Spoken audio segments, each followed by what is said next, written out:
This is CGTN, China Global Television Network.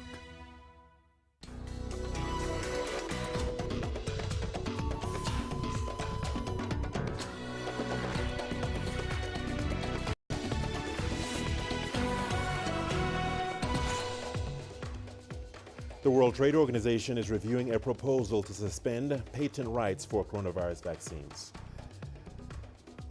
Vaccine hesitancy slows Africa's COVID-19 inoculation drive. Spotlight on Nigeria's security challenges as militants intensify attack in the north of the country. Hello, welcome to Africa Live. As always, great to have you with us. I'm Richard Nta, live in Nairobi. And for those of you joining us from across the continent and around the globe, we thank you for joining us. Let's take a look at other stories making headlines this hour. In business, Tanzania's mining revenue collection is set to rise by 27% in the next financial year. And in sports, FIFA and CAF launch youth tournament to help improve the continent's football infrastructure.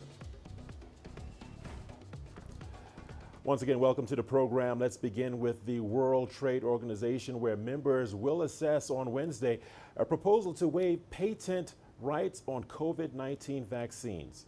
Sponsors of the waiver say the temporary suspension would allow more factories worldwide to produce jabs without breaking rules under the WTO agreement on trade-related aspects of intellectual property rights, known as TRIPS.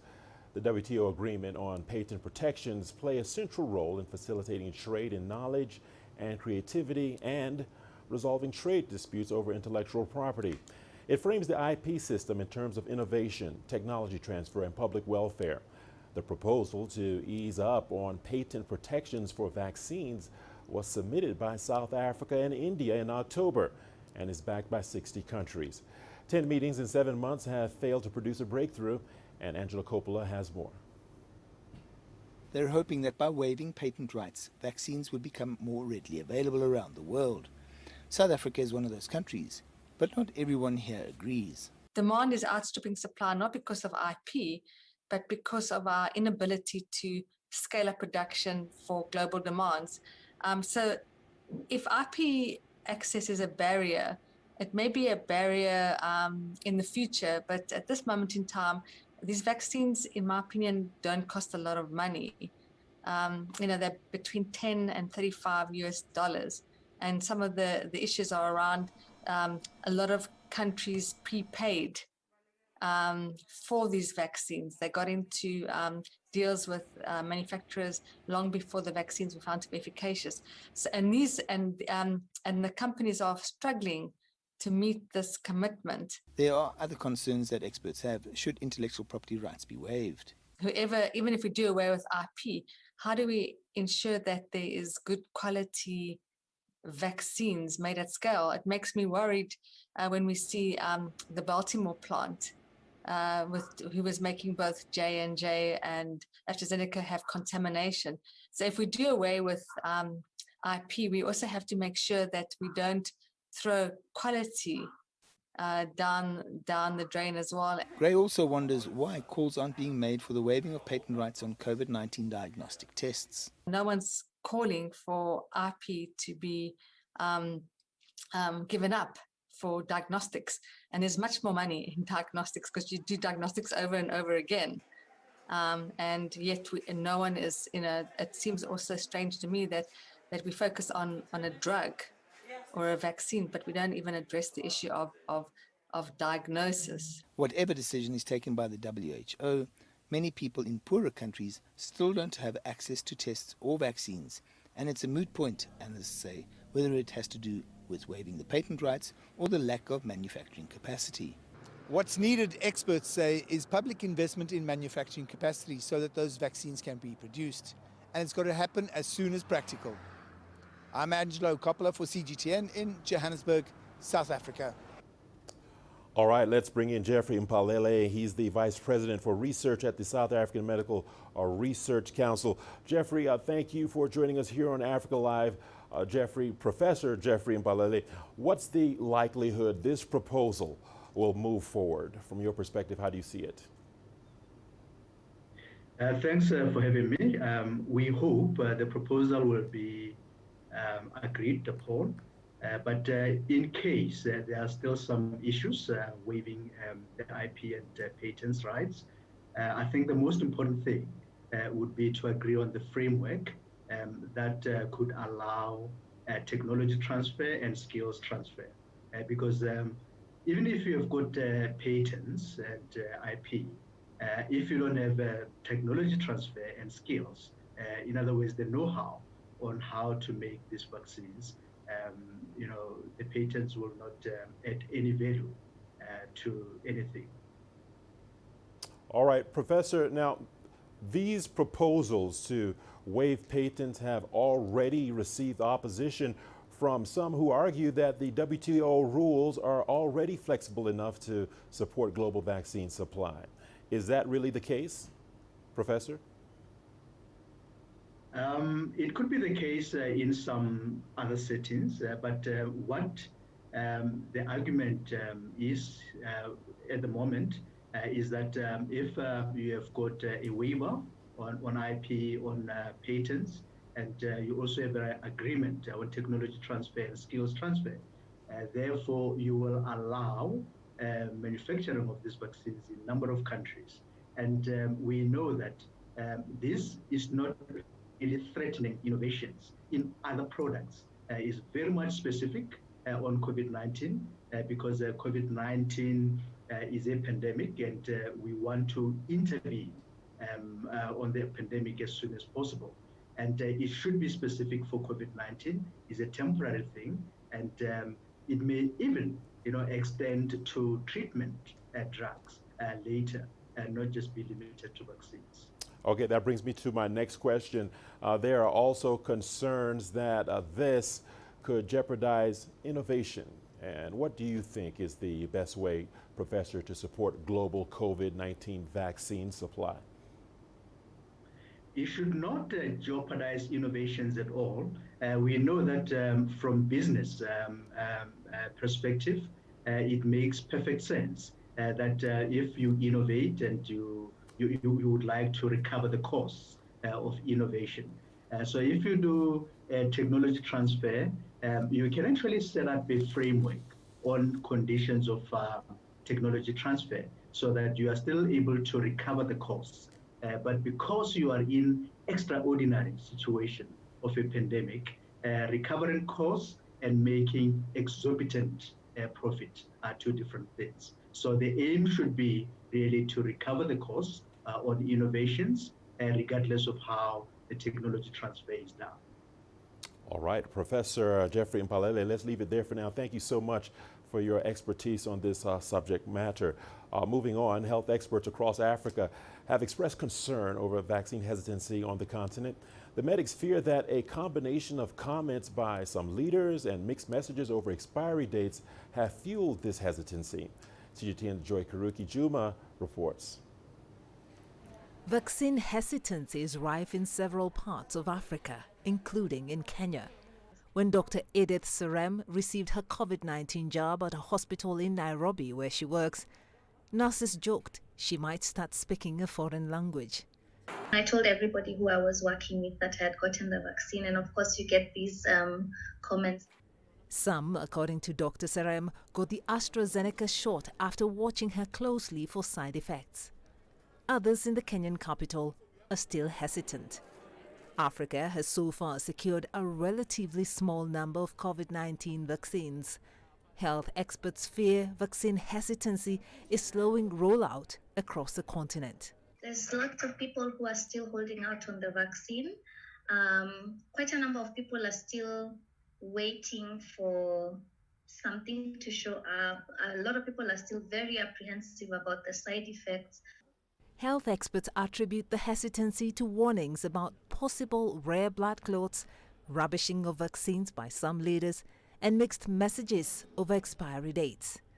The World Health Organization and Africa CDC have insisted that the benefits of the AstraZeneca vaccine outweigh the risks. The rollout is, however, still slow on the continent. Unfortunately, immediately they started distributing the vaccines, this whole story of blood clots and all sorts of things came up concerning the vaccines. And then to make it even worse, countries like UK, Germany, and France now decided to halt, the use of the vaccines, that the Oxford AstraZeneca vaccine. So that now gave us a lot of problem. That behavior in itself caused a lot of problem in Nigeria. Nigeria received 4 million AstraZeneca shots in March. By April 23rd, only about 1.15 million doses had been administered. Kenya received over 1 million AstraZeneca shots also in March. By April 25th, the Ministry of Health data shows only 152,700 health workers had been inoculated. At this pace, it may take nearly a decade to vaccinate Africa's adult population. Joy Kiruki Juma, CGTN. Tanzania has issued a new COVID-19 travel advisory that is aimed at controlling the spread of the coronavirus. Travelers coming from countries that have recorded cases of new coronavirus variants will be required to quarantine for 14 days upon arrival. CGTN's Daniel Kijo has more. A health ministry statement says that all travelers, whether foreign or returning residents, should present a negative COVID-19 test upon arrival. And everyone arriving from countries with a new COVID-19 variant, based on WHO listings, will face a rapid test at the point of entry, followed by 14 days mandatory quarantine at their own cost. This includes those who have traveled through these countries in the last 14 days. Foreign citizens will be required to quarantine at places designated by the government, while returning residents will be allowed to isolate themselves at home. The government is urging all residents and visitors to observe disease prevention measures like improving hand hygiene, physical distancing, and wearing face masks. Tanzania's president announced plans to set up a national COVID-19 task force to inform a new state response to the pandemic in March. The task force will, among other things, advise the government on public health measures against the COVID-19 virus and how to communicate them to the public. Daniel Kijo, CGTN, Dar es Salaam.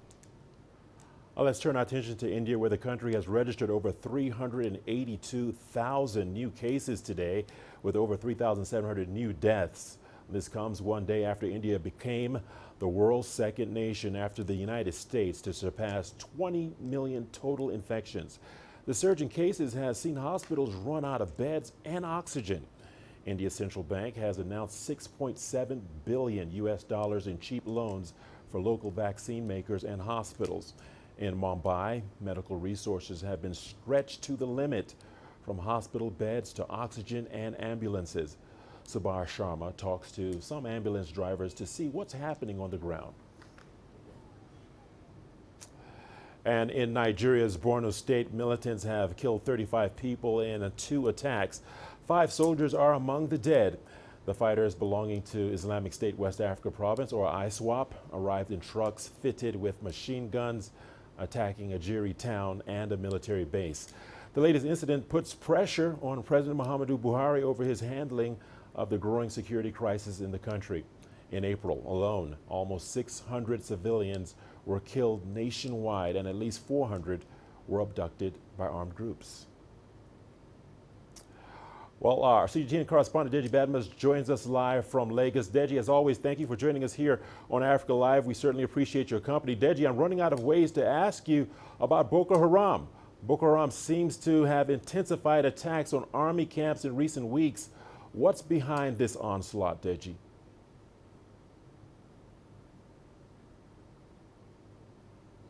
Well, Richard, it's pretty obvious that the sect, Boko Haram and ISWAP, are getting ambitious once again. What they're essentially trying to do is to try and capture, not just capture now, but hold territories. And that's the reason why they've been targeting military formations now, so that they can actually dislodge the military, get them out of those areas where they are, and then so they can actually take over and hold on to those territories. So essentially, that's what this is about. They want to take territories. In the past, what they had always done was to go attack and then, carry out some kind of hit and run attack. But now they're becoming more ambitious. They want to hold on to territories, and that's the reason why we're seeing more attacks now on military formations. Deji, protests have also been taking place, and there has been pressure on the government. How worrying are these developments, Deji?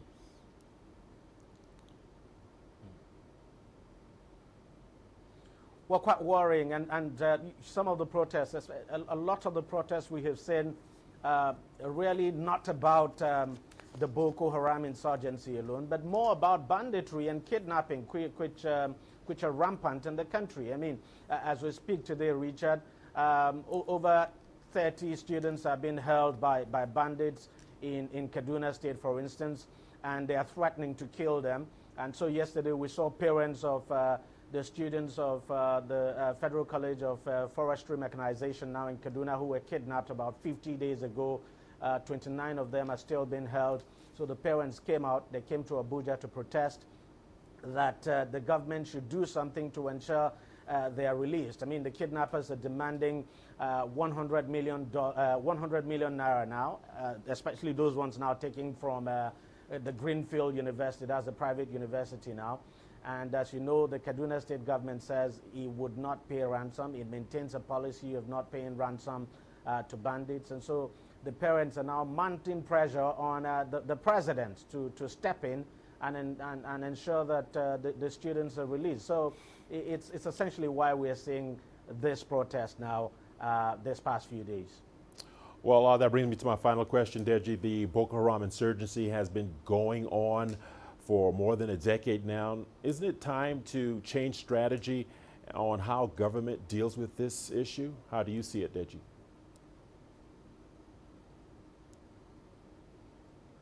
Look, Richard, everyone would tell you that it's time for the government to change strategy. And as a matter of fact, that the government ought to have changed strategy now a long time ago. But then it's still not too late. But other than changing strategy, Richard, I think it's also important to mention the fact that Nigeria does not have enough manpower militarily now to take on these insurgents. And we're beginning to see this. The military is clearly overstretched. We have about 120,000 active military force in the country, and that makes up the Army, the Navy, and the Air Force. So that number, for a country that is about 1 million kilometers, 1 million square kilometers now in size, and you have states that are over 70,000 square kilometers in size, you would definitely need more than what we have at the moment to be able to deal with this problem. Because what we have at the moment is that you have security challenges in virtually every part of the country, and you have military operations going on in virtually every part of the country. So obviously what you would need to increase the manpower, and of course the issue of strategy too. Even the international community has been saying so that there's a need, for instance, for dialogue, and that military force alone would not defeat the banditry. But then the government has actually made attempt in the past to negotiate with this terrorists now, if you like, but it just didn't work out. So a lot of people will tell you, especially security experts will tell you, that what the country needs urgently at the moment is to probably double the size of its military force. Deji Badmus, thank you for the very latest. Thanks for keeping a close eye on that story. We'll speak to you again very soon. Deji Badmus speaking to us from Nigeria. Time now for a short break. We will see you on the other side of the break with more news stories. Here's what's ahead. Tanzania's president in Kenya to deepen trade cooperation. And surviving climate change. CGTN investigates whether climate change triggered South Africa's worst drought in living memory. Its effects are surreal, but its existence is undeniable. Mother Nature is fighting back against a species that is destroying it. We're here to raise our voices. We know that climate change has already started and it's killing us.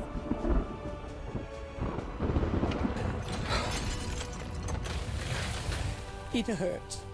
Amid the tears and the grief, however, there is hope for resolution. We need to live in harmony with nature. We focus on the deeds, the deals, and the people working to make a difference. This is Surviving Climate Change, only on CGTN.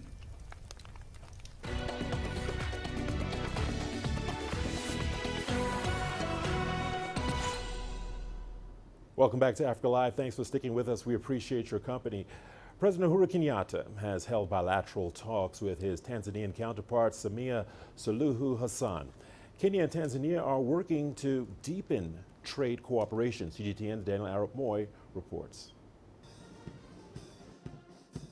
Kenya and Tanzania have committed to re-establishing a joint commission on cooperation. The commission aims to resolve sticking issues between the two neighbors. We have agreed to re-energize the Joint Commission of Cooperation between our countries. Our ministers have been instructed to meet regularly to ensure that they are able to resolve small issues that crop up between the citizens of our two nations. Trade relations between the two countries have been frosty in the recent past. Tanzania and Kenya have had a spat over tariffs and non-tariff barriers on goods. President Hassan's visit is expected to address these key issues. The two leaders agreed to tackle COVID-19 protocols at the border points as one way of easing cross-border trade. The other thing that the president has emphasized that I also agree with is for our health ministers to meet and discuss how to simplify the process of cross-border checks for coronavirus so that our people get speedy services and ensure business moves swiftly. The two leaders also agreed to construct a gas pipeline running from Dar es Salaam to the port of Mombasa. The renewed and constructive relationship between Kenya and Tanzania is expected to go a long way in further strengthening the already existing diplomatic ties. Daniel Arap Moy, CGTN, Nairobi, Kenya. Let's cross now to Daniel Arap Moy, who is standing by outside Kenya's parliament. Daniel, great to see you again on the program. Let's get straight into this one. What can we expect given that this is President Suluhu's first visit to the country? Well, thank you very much, Richard. Indeed, this is a trade diplomacy at its very best, to say so. Now, this is a very significant visit by Tanzania's new president, President Samia Suluhu Hassan, in the Republic of Kenya. And what we are seeing is a new dawn for the people of Tanzania, a new dawn for the foreign policy of Tanzania itself as a country. Because as we know, in the past, Tanzania's foreign policy has not been much so open indeed, but we are seeing the new president of Tanzania, coming up with an open-minded foreign policy, visiting different countries, starting with Uganda recently, which was a significant milestone for the people of Tanzania, signing that oil pipeline construction deal with the Republic of Uganda. And now we are seeing her visit to Kenya, the Republic of Kenya, meeting the president of Kenya and trying to discuss issues that are affecting the two countries in terms of trade.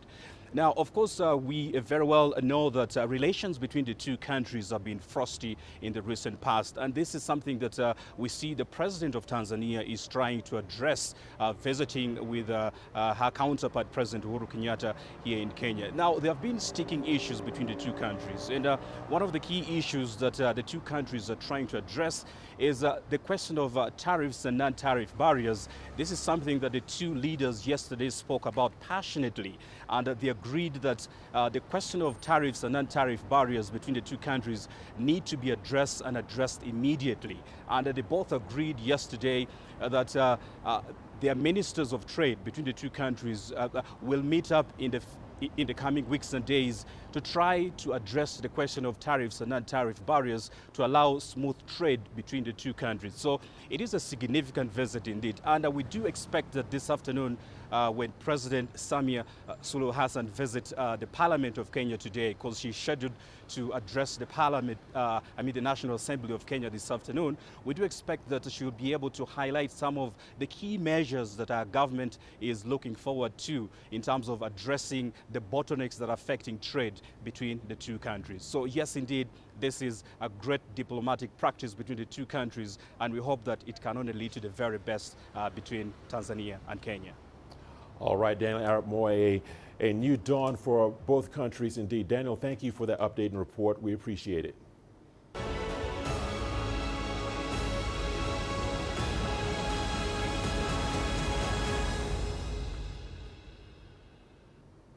In 2015, South Africa recorded its lowest annual rainfall since 1904. It resulted in a 3-year-long drought in the Western Cape that caused the region's dams to reach critically low water levels, prompting the government to declare a national disaster. CGTN's Julie Shire investigates whether climate change triggered these major changes.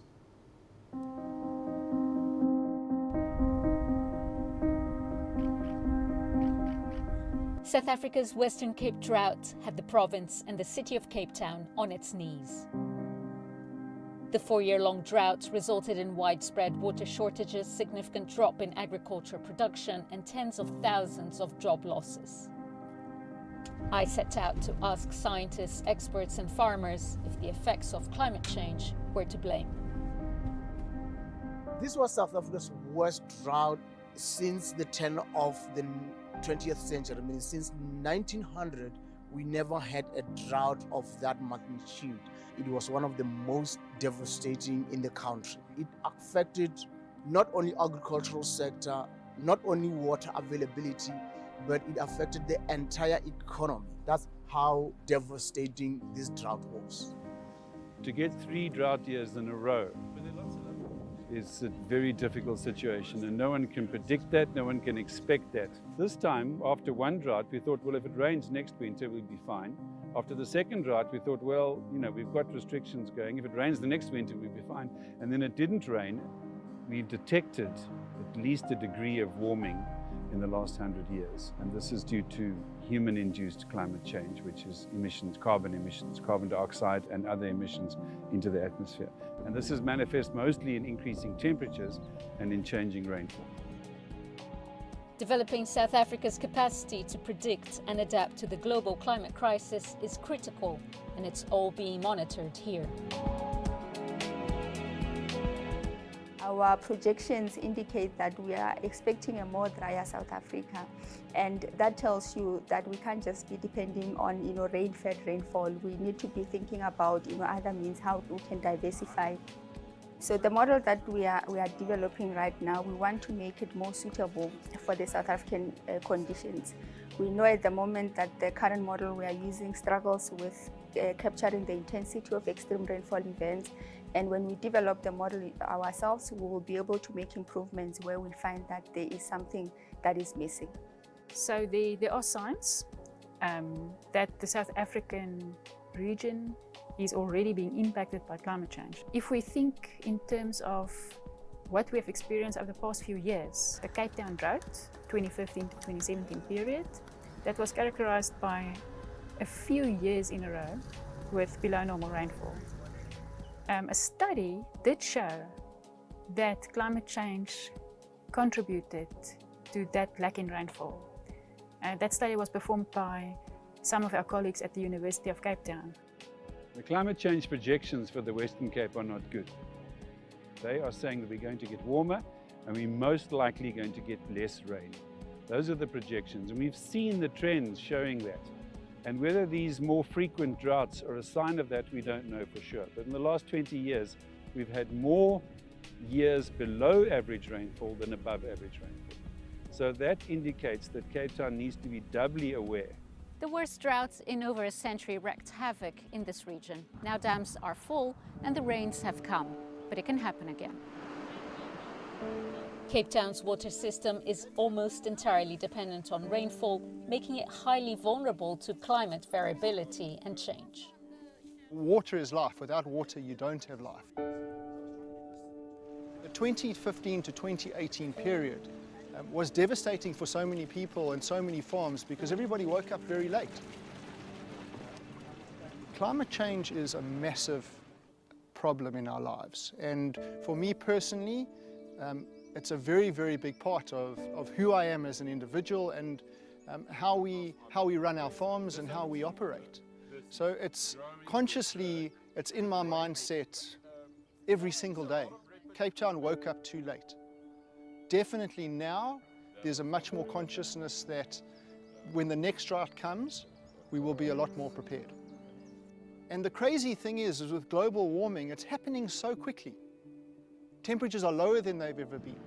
It's happening so quickly. So it's not about the next generation, it's about our generation. It's about the next 5 to 10 years. What's that going to look like? And if we don't do something about it, this could be a very scary place to live. We had a hunch it was coming, but then there's the farmer always hope it's going to rain next season, it's going to rain next season. And yeah, it hit us. We need water for everything. I mean, water gives you tonnages, it gives you size, it gives you crop. And at the end of the day, it's all about income and survival. The big dams that used to supply us, they cut us by about, 70%. But we had proper technology. We've got drip irrigation around the farm, connected to a computer. Farmers that didn't have that technology definitely felt it. Some people had no water.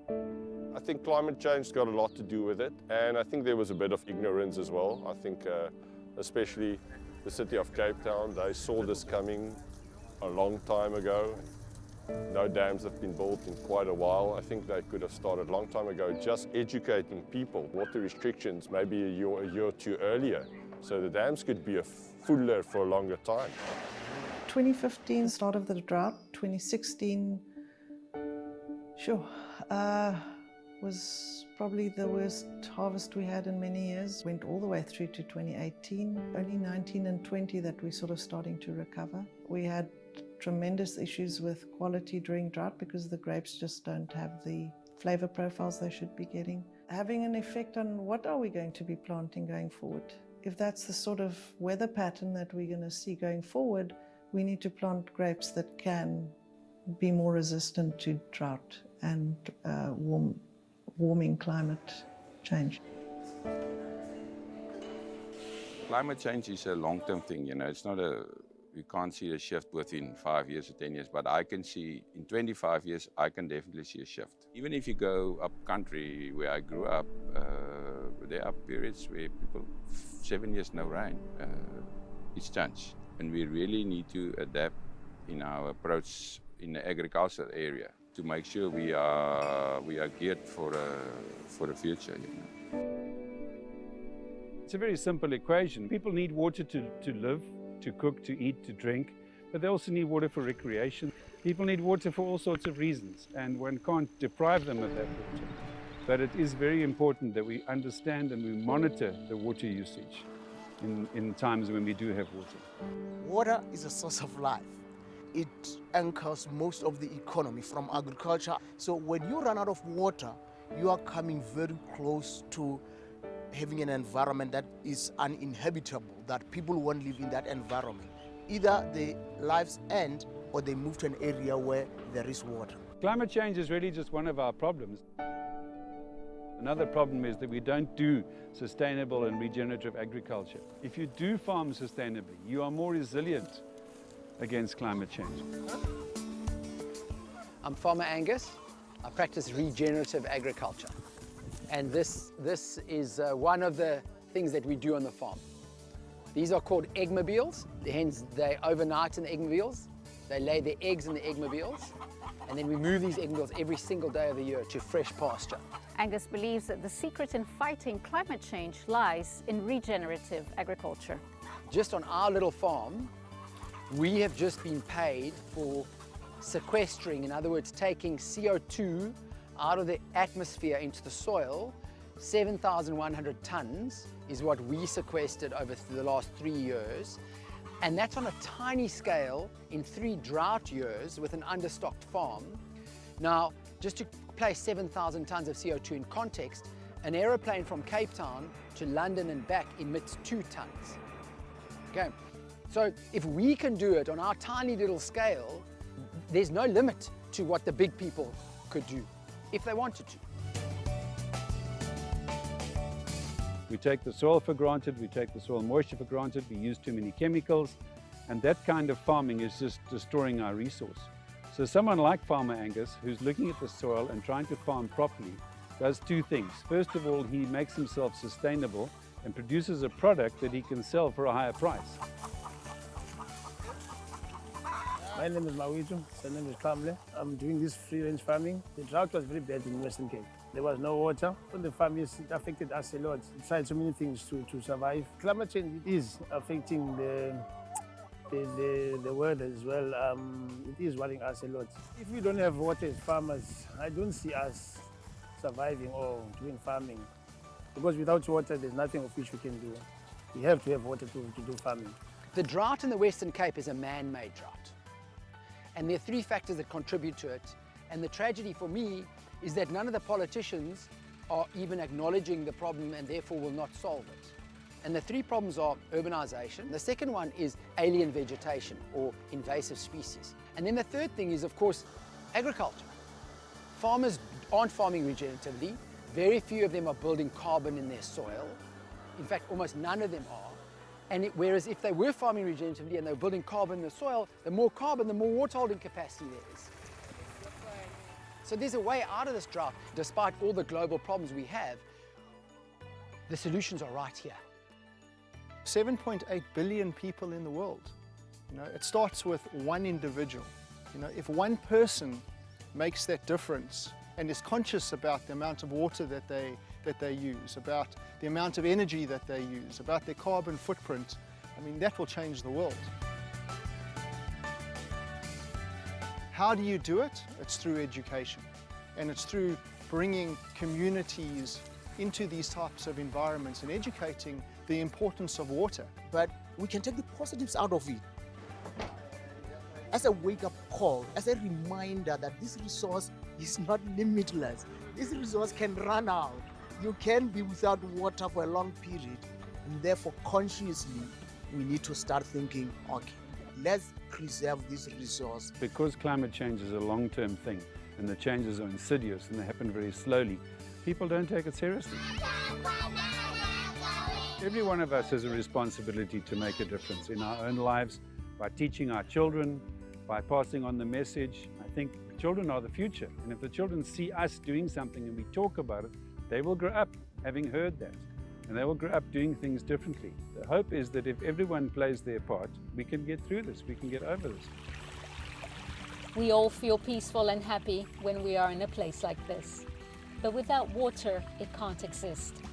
If we continue business as usual and not listen to the science and ignore regenerative agriculture practices, the long-term prognosis for our survival on this planet will be very poor.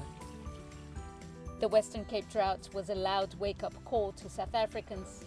Let it be a lesson to the world. If we take care of nature, it will take care of us.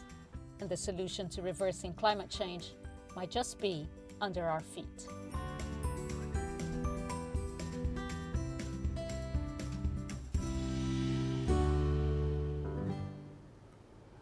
Let's talk to Simon Geer, a climatologist and environmental scientist, speaking to us from Johannesburg. Well, Simon Geer, thank you for taking the time to join us here on Africa Live. We appreciate it. Well, let me begin by asking you, Simon, how can countries in Africa mitigate the effects of climate change? Over to you. Yeah, I mean, they can't stop it happening, unfortunately. That work has to be done by the big global emitters like China and North America and Europe. So this is a train that Africa is riding, whether they want it or not. And so what has to happen is that African countries have to prioritize other types of mechanisms, things like making sure that ecosystems are properly protected, that farming is done in a properly sustainable way, that water resources are properly managed, and hope that the actual work of slowing the climate change is done by those countries that have caused it. Okay, Africa's energy needs are growing, which has led to some governments to turn to coal powered plants. How does Africa balance between industrial development and sustainable energy sources? It's a very, very tricky one, and coal is often the low-hanging fruit, particularly a country like South Africa, which has such vast resources of shallow coal. And new coal mines are being opened all the time in South Africa and, in fact, across the continent. That said, it's not a particularly sensible means of producing energy. It has huge environmental impacts away from climate change, things like air quality and the massive impacts of these open-cast coal mines. And there is a huge potential for investment across the continent for green energy.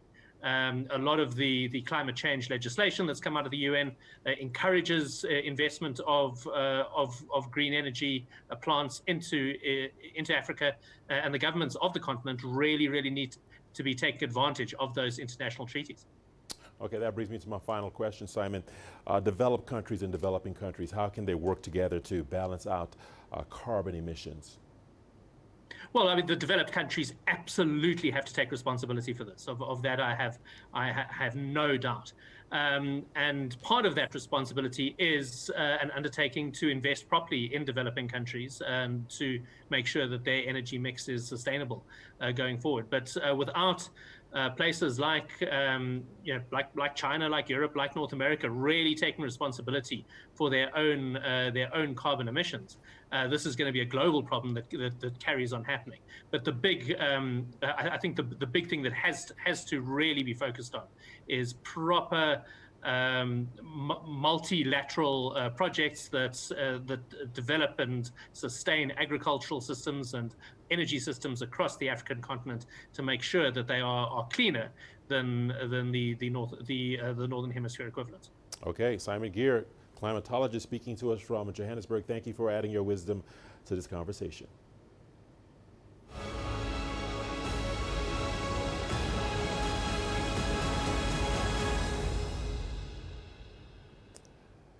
And we're not done just yet. We've got your business news coming up after the break. Let's take a look at the headlines. Coming up in business, Tanzania's mining revenue collection is set to rise by 27% in the next financial year. And a positive surprise for South Africa's budget deficit for the 2020-2021 fiscal year.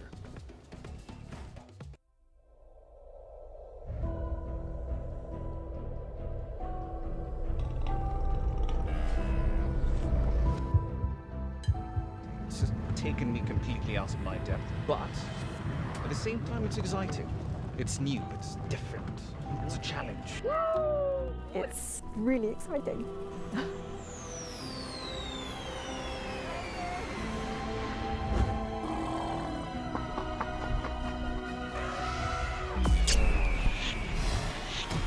Over the last 14 hours of rain.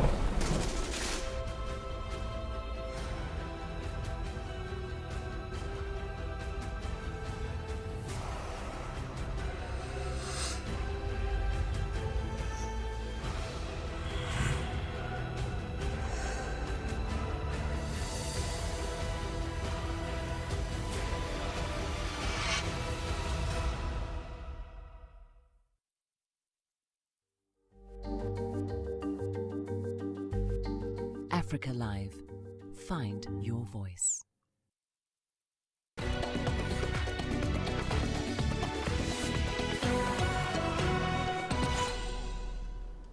Welcome back to our business segment. Thanks for staying with us. Tanzania is making a concerted effort to boost revenues from mining. The government projects that mining revenue collection will rise by 27% in the next financial year as it undertakes several major changes aimed at boosting the contribution of the sector to the country's GDP.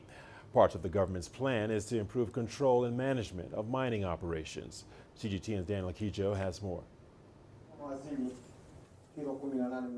Tanzania's mining sector is booming and is set to grow even further. After exceeding last year's revenue collection target by over 113%, the Minister for Minerals says the collection target is set to increase even further. He says reforms in mining laws have seen the sector grow year on year. Mining's contribution to our GDP rose from 3.8% in the year 2014 to 5.2% in the year 2019. Also, mining's contribution in the third quarter of 2020 grew by 6.4%. Among other measures, he plans to enforce the country's mining market, open and manage large-scale mining, and place emphasis on graphite mining and other minerals. Mining expert Rachel Chagonja says a bid to control smuggling has also been beneficial. Controls have been set in place since 2017. We have seen changes in terms of controls in illicit business, leakages, even through the Maryland wall via Tanzanite. But with gold production, that means an increase in the gold market at the global scale will also impact revenues, especially for royalties that will be anticipated to be collected in the mining sector in Tanzania. The country's status as the only major exporter of solid minerals in East Africa has helped it to weather the impacts of COVID-19 as global prices for gold rose.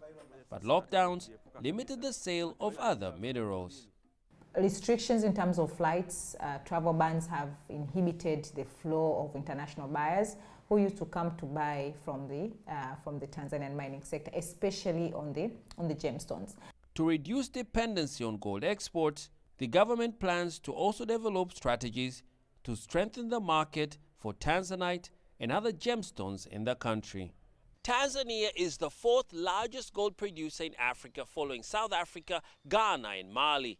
The government says it is now looking to also attract trade in mining with other African countries, especially in the East African community, the Southern African Development Community, and the Great Lakes region, to make Tanzania a hub for mining business and break into Africa's top 3 gold producers. Daniel Kijo, CGTN, Dar es Salaam.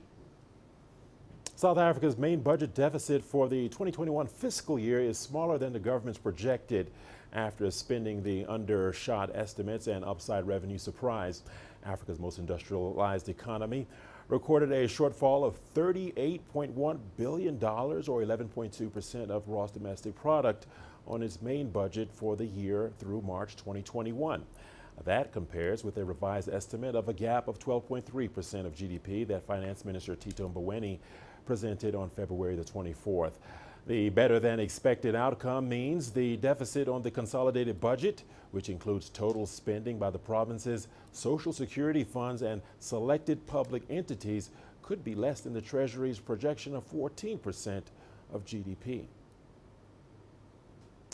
Now, staying in the country, South African Airways has finally wrapped up its business rescue process after 15 months. The business rescue practitioners have handed the management of the airline to the new SAA board. Skeptics were unsure South African Airways would ever make it into the sky again because the airline went bankrupt after years of corruption and mismanagement. Richard Nta has the details. In the next few weeks, South Africa's Department of Public Enterprises will finalize an agreement with an undisclosed private investor who is expected to manage the airline in the future. Business rescue practitioners have secured an agreement with creditors that will see the airline's massive debt burden serviced over the next 3 years. This essentially takes the debt liability off the airline's hands going forward. The so-called buyer that's supposed to be coming in to purchase an investor, we still don't know of an investor. The problem that SAA faces is it needs cash injections, and which of course means the taxpayer. And because the Public Enterprises Ministry has been negative about that, it means that the SAA still faces a big question about its monthly operations. It's the first time that the receivership mechanism has been used to take off debt from a balance sheet. I'm not sure how legal and accounting-wise it will be treated. And of course, the creditors have to rely on the ability of the receiver to actually pay them. It will be interesting to see just how SAA moves forward. Government has been bailing it out for years at the expense of the taxpayer. This year, government committed a further $750 million to help the airline. But the Treasury has made clear there's no more money. It won't be easy for SAA to get back into the market, especially with COVID-19 still lingering. It's in a negative place, and because of COVID, which has not gone away, And World Airlines have actually trimmed their seats going forward for this year. They came out with a list of seats that are bookable. And internationally, virtually every single airline has had to trim seats. So the outlook is not very healthy for SAA. The first issue is on what scale would SAA restart? So the larger that you try and set up, the more involved it is and the more capital is required. The demand is very low at the moment. It's about 40% of what demand was in 2019. So it's definitely a difficult period to actually launch a sizable airline. The new SAA board will be tasked with developing and implementing an interim business plan to sustain the operations while a strategic equity partnership is being finalized. SAA may have finished with its business rescue, but its recovery will be drawn out as travel remains subdued. Richard Nta, CGTN, Johannesburg, South Africa. Well, due to the effective control of the COVID-19 virus in the country, tourists in China were able to take advantage of the May 1st holiday. South African economist Dr. Lumkile Mondi applauds China's expenditure of $1.7 billion during the Labor Day celebrations. Mondi accredits the stabilized economy and a rise in spending to the leadership of the Chinese government and the active cooperation of the Chinese people.